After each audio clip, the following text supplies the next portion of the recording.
فلسطین میں رہنے والے یہودیوں کی صرف ایک ہی خواہش ہے کہ وہ فلسطین میں رہنے والے مسلمانوں کا خاتمہ کر دیں۔ بسم اللہ الرحمن الرحیم۔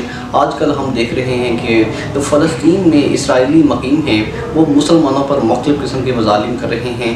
کل کی مثال ہمارے سامنے ہے کہ جس طرح انہوں نے بیت المقدس میں داخل ہو کر مسلمانوں کو مارا پیٹا۔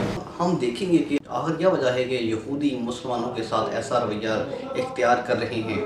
جو یہودی ہیں ان کی ایک رسم ہوا کرتی تھی آج سے 1200 سال پہلے کے، وہ بیت المقدس کے قریب ایک بکرے کی قربانی دیا کرتے تھے۔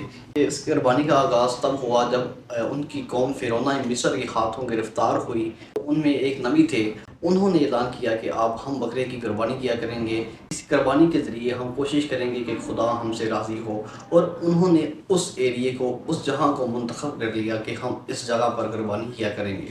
بعد ازاں مسلمانوں کو عروج حاصل ہوا اور وہ یہاں پر آ کر مقیم ہونا شروع ہو گئے، بیت المقدس کے قریب آباد ہونا شروع ہو گئے۔ غالباً وہ وہاں پر 800 سے 900 سال رہے، اور آج بھی جو بیت المقدس کے ارد و نواح کا ایریا ہے وہ مسلمانوں کے ہی کنٹرول میں ہے۔ 1967 میں جب جارڈن ہو گیا یا سعودی عربیہ ہو گیا یا UAE ہو گیا، ان ممالک نے مل کر اسرائیل پر حملہ کیا تو اسرائیل نے دوبارہ ان پر حملہ کیا، اور اس کے ساتھ ساتھ انہوں نے بیت المقدس پر بھی حملہ کیا، اور 6 دنوں کے اندر اندر وہ بیت المقدس کے ایریا پر قابض ہو گئے اور مسلمانوں کو وہاں سے نکالنے لگے۔ پھر انہوں نے جارڈن جو اردن کی حکومت ہے ان کے ساتھ مذاکرات کیے اور کہا کہ ہم بیت المقدس اور اس کے ارد و نواح کا ایریا ہم مسلمانوں کو واپس دے رہے ہیں، اور صرف بنی اسرائیلی یہاں پر آئیں گے، عبادات کریں گے اور کوئی قربانی وغیرہ نہیں کریں گے، کیونکہ ان کی تاریخ میں تھا کہ وہ بیت المقدس کے صحن میں آ کر بکرے وغیرہ ذبح کرتے تھے اور خدا کو راضی کرنے کی کوشش کیا کرتے تھے کہ خدا ان سے راضی ہو جائے۔ پہلے بھی وہ نہیں کر پا رہے تھے، لیکن 1967 کے بعد ان کا معاہدہ ہو گیا جارڈن کے ساتھ کہ وہ صرف عبادات کیا کریں گے۔ غالباً 56 سال کے عرصے میں وہ وہاں آ کر صرف عبادات ہی کرتے رہے، اور جو قربانی وغیرہ ہے وہ دوسرے ایریے میں یا جو ان کی دیوار گریہ ہے وہیں پر جا کے کرتے رہے۔ 2010 کے بعد اسرائیل کی ایسی حکومتیں پاور میں آ رہی ہیں کہ جو شدت پسندی کو ہوا دیتی ہیں۔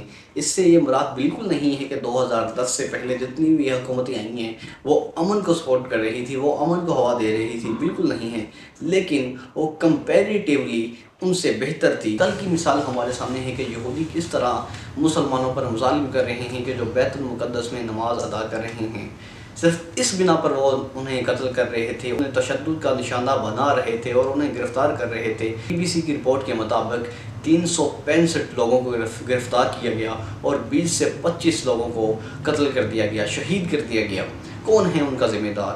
کیا وجہ تھی؟ میں نے آپ کو تھوڑا سا ہسٹری کے بارے میں بتایا ہے کہ وہ بیت المقدس کے پاس ذبح وغیرہ کیا کرتے تھے، لیکن بعد ازاں جب آپ صلی اللہ علیہ وسلم کے وصال کے چند سالوں بعد جب مسلمان وہاں پر آ کر مقیم ہونا شروع ہو گئے تو انہوں نے وہاں پر ذبح کرنے کا، جو ان کا بیت المقدس کے پاس ذبح کرنے کا نظام تھا کہ وہ ذبح کیا کرتے تھے بکرے کو، وہ ختم ہو گیا۔ 2021 کے بعد جو اسرائیل میں حکومت آئی ہے وہ ایکسٹریمزم پر بیس ہے، جیسے کہ نیتن یاہو ہو گیا اور ان جیسے دوسری شخصیات یہ تشدد پسندی کو ہوا دے رہی ہیں، اور ان کا کہنا ہے کہ ہمارے آباء و اجداد بیت المقدس کے صحن میں ہی قربانی کرتے رہے ہیں، خدا کو راضی کرنے کے لیے قربانی کرتے رہے ہیں، ہم بھی وہیں پر کریں گے۔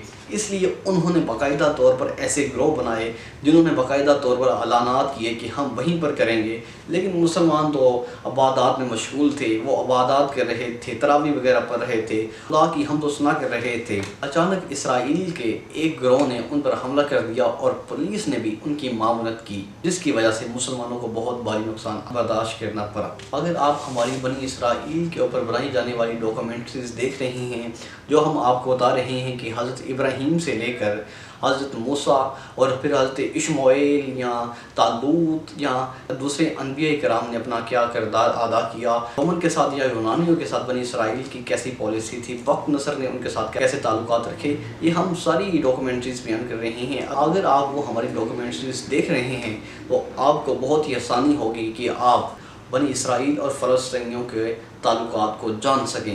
ہم امید کرتے ہیں کہ مسلم ممالک اپنا کردار ادا کریں گے کہ فلسطین میں رہنے والے مسلمان اپنے حق کو حاصل کر سکیں اور وہ اپنی جگہ اپنے ملک میں آرام و سکون سے زندگی بسر کر سکیں۔ ہم امید کرتے ہیں کہ ہماری آپ کو یہ بنائی جانے والی ویڈیو پسند آئی ہوگی۔ مزید اس طرح کی ویڈیو دیکھنے کے لیے ہمارے چینل سروے آف ہسٹری کو سبسکرائب کیجیے۔ شکریہ۔